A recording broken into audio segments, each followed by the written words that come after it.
ఓం శ్రీ మాత్రే నమః.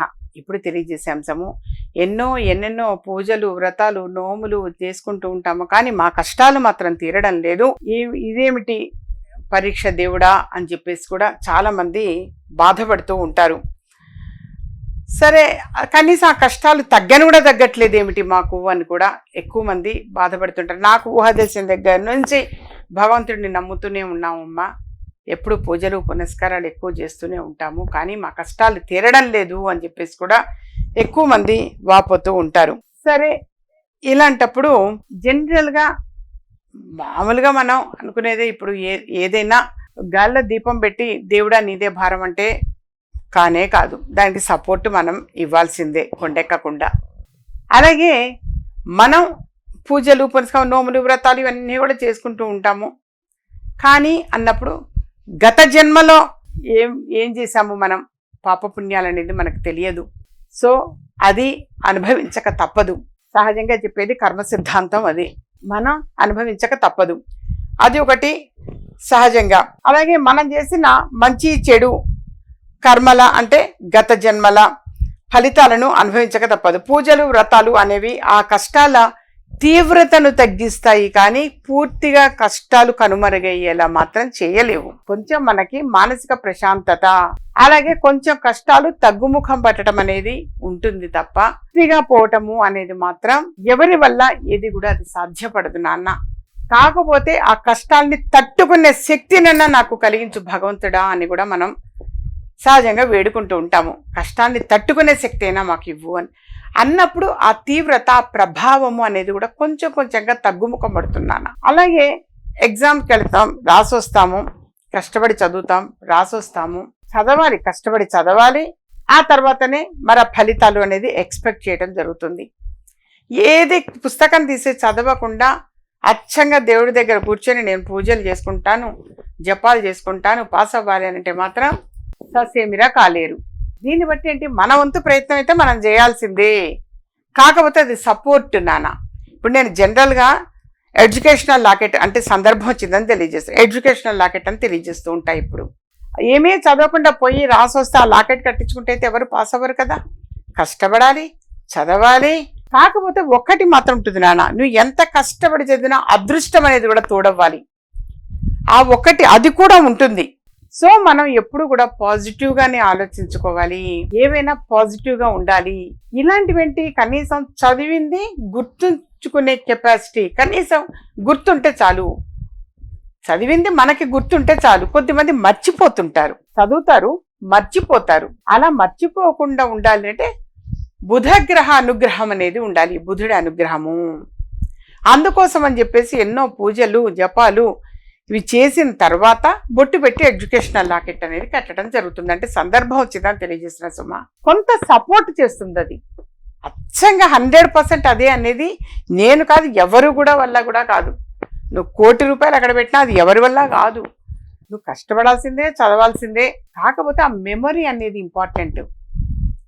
అలాగే మరి మనం ఈ పూజలు చేస్తాము, నోములు, వ్రతాలు, జపాలు ఇవి అన్నీ చేసుకుంటూ ఉంటాము. దీనివల్ల ప్రధానంగా మానసిక ప్రశాంతత చేకూరుతుంది. కొద్దిమందికి ఎంతో డబ్బు ఉండొచ్చు, వాడు అన్ని కోరికలు తీరిపోతాయి, కానీ మానసికంగా ప్రశాంతత లేదు అని అంటారు కొద్దిమంది. మరి ఆ ప్రశాంతత కూడా అవసరం కదా. మానసికంగా ఉల్లాసంగా, ఉత్సాహంగా, ప్రశాంతంగా ఉండాలి అనే కోరుకుంటూ ఉంటారు. అవసరాలు తీరుతాయి, డబ్బు అనేది మన అవసరాలు తీరటం కోసమే, కానీ మానసికంగా సంతోషంగా ఉండాలి. ఇది ఇంపార్టెంట్ నాన్న. సరే, ఎన్నో చేసుకున్నాం మేము, అయినా ఏంటి మాకు కష్టాలు అని చెప్పి ఎక్కువ మంది బాధపడుతూ ఉంటారు. మనస్ఫూర్తిగా చెప్తున్నా నాన్న, డిఫరెన్స్ అనేది ఉంటుంది. వాస్తవంగా మనం ఇవన్నీ చేసుకోవటం నమ్మకం, విశ్వాసంగా ఆచరిస్తున్నామంటే డెఫినెట్గా. ఎందుకు నాకు ఎంతోమంది చెప్పారు, నేను మంత్రాల గురించి మంత్రం ఇచ్చినప్పుడు ఆ మంత్రము అనేటువంటిది ఇన్నిసార్లు మీరు చెప్పినట్టు చేసామమ్మా, మాకు గుడ్ రిజల్ట్ వచ్చింది అన్నవాడు చాలా మంది ఉన్నారు. యథార్థంగా తెలియజేస్తున్నా, ఎంతోమంది తెలియజేశారు. ఒక మంత్రం నేను ఇందులో తెలియజేశాను, అన్ని కష్టాలు, సకల కష్టాలు తీరిపోవటానికి అని చెప్పేసి. అన్ని కష్టాలు తీరిపోతాయి, ఇది అది, ఈ సమస్య ఆ సమస్య అని కాదు అని. ఓం రామ్ రామ్ రామ్ రామ్ రామ్ రామ్ రామ్ రామ్ కష్టం స్వాహ. ఈ మంత్రం ప్రతిరోజు 108 సార్లు జపించండి, అన్ని కష్టాలు తీరిపోతాయి అని చెప్తే నాకు నిజంగా మనస్ఫూర్తిగా తెలియజేస్తున్నా. కొన్ని వందల మంది కావచ్చు తెలియచేశారు, అమ్మ మాకు నిజంగా మంచి రిజల్ట్ వచ్చిందమ్మా, అది మీరు చెప్పిన తర్వాత చేస్తూ వస్తే మా అమ్మాయి పెళ్లి కుదిరిందన్నారు, సొంత ఇల్లు కొనుక్కున్నామన్నారు, మంచి ఉద్యోగం మా అబ్బాయికి మంచి ఉద్యోగం వచ్చింది అన్నారు, బయట రావాల్సిన డబ్బులు ఆగిపోయిన డబ్బులు తిరిగి వచ్చినాయి అని చెప్పిన వాళ్ళు ఉన్నారు. వాస్తవంగా తెలియజేసి ఏది ఏమైనా సరే నాన్న, నమ్మకం ఇంపార్టెంట్. మీరు నమ్మి ఆచరించండి, డెఫినెట్గా సక్సెస్ అవుతారు. అయితే కొంతమంది చేసి చేసి చేసి చేసి పర్ఫార్మెన్స్ ఉట్టిపోయి మాకు ఊహ తెలిసిన దగ్గర నుంచి మేము చేస్తూనే ఉన్నామమ్మా. ఎవరికి కూడా మాకు తెలిసి ఎవరికి అపకారం చేయలేదు, మేము అందరికీ సహాయం చేసే మనస్తత్వమే తప్ప మేము ఎవరికి అపకారం చేయలేదు. ఎవరికైనా ఉపకారమే చేసాము, మంచి చేసామంటారు. ఆ మంచి చేయటంలో కూడా కొంతమంది కష్టాలు కొని తెచ్చి పెట్టుకుంటున్నారు. నువ్వు డబ్బులు ఎవరైనా అడిగారంటే నీ దగ్గర లేకపోతే నా దగ్గర లేవని చెప్పు, పక్కవాడి దగ్గర అప్పు తీసుకొచ్చి ఇస్తున్నారు. ఒకవేళ గనక నువ్వు ఎవరికైతే అప్పు నువ్వు తీసుకొచ్చి అవతల వ్యక్తికి ఇచ్చావో ఆ వ్యక్తి ఎగ్గొడితే ఎవరిది బాధ్యత? తీసుకొచ్చిన వ్యక్తే కదా. అంటే ఇది సమస్య కొని తెచ్చిపెట్టుకోవటమే కదా. సమస్యను కొని తెచ్చిపెట్టుకున్న దానికి ఎవరు బాధ్యులు గారు? స్వయంకృతాపరాధము అంటారు. వాళ్ళు చేసిన తప్పుకు వాళ్ళే బాధ్యులు తప్ప భగవంతుడిని నిందిస్తే ఉపయోగం లేదు.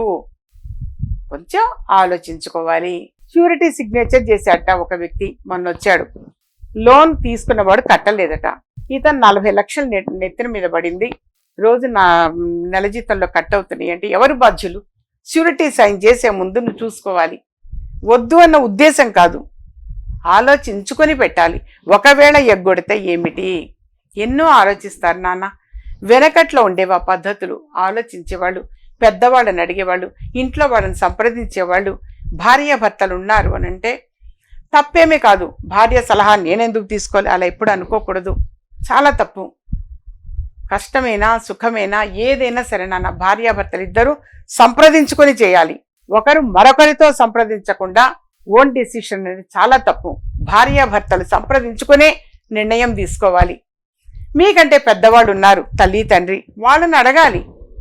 ఏది లేకుండా స్వతంత్రంగా మీరు చేసి ఎప్పటికీ జీవితం వాళ్ళకి, వాళ్ళు ఆ వ్యక్తి చాలా బాధపడ్డాడు అంటే ఇట్లా బాధపడ్డ వాళ్ళు నాకు నెంబర్ ఆఫ్ పీపుల్ వస్తున్నారు అని అంటే ఇంకా ప్రపంచకంలో సఫర్ అయ్యేవాడు ఎంతమంది ఉండుంటారు? 0.1% కూడా బహుశా వచ్చుండరు నా దగ్గరికి. అంటే ఉన్నమాట చెప్తున్నా. ఇప్పుడు ఎంతో మంది దగ్గరికి వెళుతుంటారు. ఇలాంటివి ఇక్కడే అని ఏమీ లేదు కదా. నా నోటీస్కి వచ్చిందే ఇంత తక్కువ మంది కావచ్చు, ఇంకా ఎక్కువ మంది ఎంతమంది సఫర్ అవుతున్నారో. వాస్తవంగా మొన్న మహారాష్ట్ర నుంచి ఒక అతను వచ్చాడు. నేను ష్యూరిటీ సైన్ చేశానమ్మా బిజినెస్ మెన్ని అన్నాడు. తను ష్యూరిటీ సైన్ చేస్తే తను కట్టలేకపోతే తను ఉన్న ఇంటిని వాల్చుకుని ఎడగొట్టారట ఇంట్లోంచి బయటికి. అది ఎంతవరకు అనేది ఇది. కానీ బాధ అయితే అనిపిస్తుంది కదా ఎవరికైనా, ఎంత బాధ అనిపిస్తుంది. భర్త తను చేసిన తప్పుకి భార్య పిల్లలు రోడ్డు మీద పడటం ఎంతవరకు న్యాయం అది? సరే, ఏది ఏమైనా ఇలాంటివి నెంబర్ ఆఫ్ కేసెస్ వస్తాయి నాన్న. అన్నిటికీ భగవంతుడా నీదే భారం అంటే కుదరదు. భగవంతుడు మనకి బ్రెయిన్ ఇచ్చాడు, ఆ బుర్ర ఇచ్చాడు. కొద్దిగా కొంచెమన్నా ఆలోచించుకోవాలి. ఆలోచించి మీరు అక్కడ ష్యూరిటీ సైన్ చేయండి. లేదా నీ దగ్గర లేకపోతే నా దగ్గర లేవు అని చెప్పు. లేదా చేతిలో 500 1000 రూపాయలు ఉన్నాయంటే ఇవ్వండి.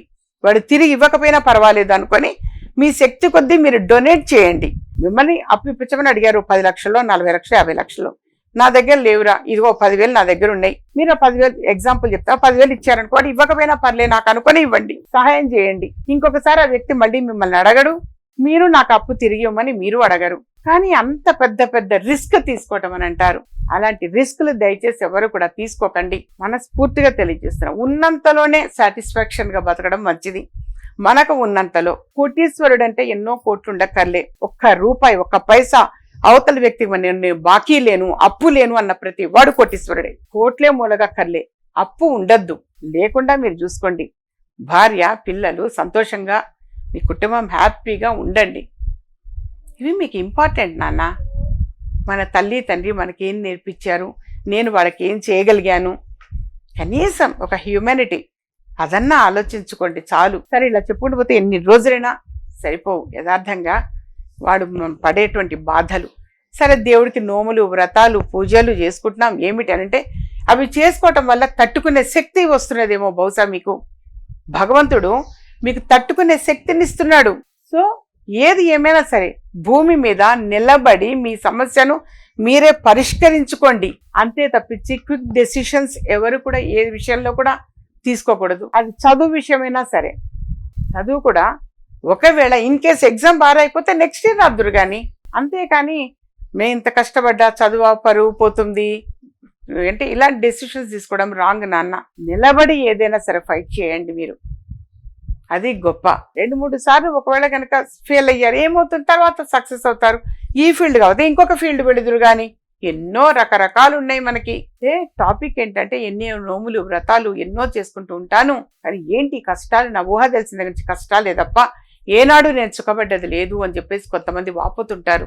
అలా ఎప్పుడు దయచేసి అనుకోవద్దు నాన్న. కర్మఫలం అనుభవించాలి. గత జన్మలో ఏంటి మనకు తెలియదు కదా.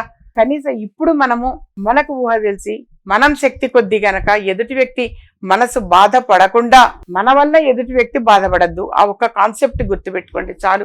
అలా ఉండి జాగ్రత్తగా గనక వెడితే హ్యాపీ లైఫ్ ఉంటుంది నాన్న. భగవంతుడు మనకి తట్టుకునే శక్తిని ప్రసాదిస్తున్నాడు. యథార్థంగా కొంచెం కొంచెం కొంచెం కష్టాలన్నీ కూడా కనుమరుగైపోతూ ఉంటాయి, తగ్గిపోతుంటాయి. మీరు కూడా ఒక ప్లానింగ్ వేసుకోండి, ఆ ప్లాన్ ప్రకారం వెళ్ళండి. నేను ఏం చేయాలి, నెక్స్ట్ ఏంటి, నెక్స్ట్ ఒక ప్రణాళిక అని అంటారు, ఆ ప్రణాళిక వేసుకొని వెళ్ళండి నాన్న. అంతే తప్పించి మరొకటి ఏంటంటే కేవలం పాజిటివ్గా మాత్రమే ఆలోచించండి, నెగిటివ్ అనేది రావద్దు. కేవలం పాజిటివ్ మాత్రమే తీసుకోండి, పాజిటివ్గా ఆలోచించండి. మీకు అంతా శుభం జరుగుతుంది, అంతా మంచి జరుగుతుంది నాన్న. అమ్మవారి దయ వల్ల అందరికీ శుభం చేకూరుతుంది.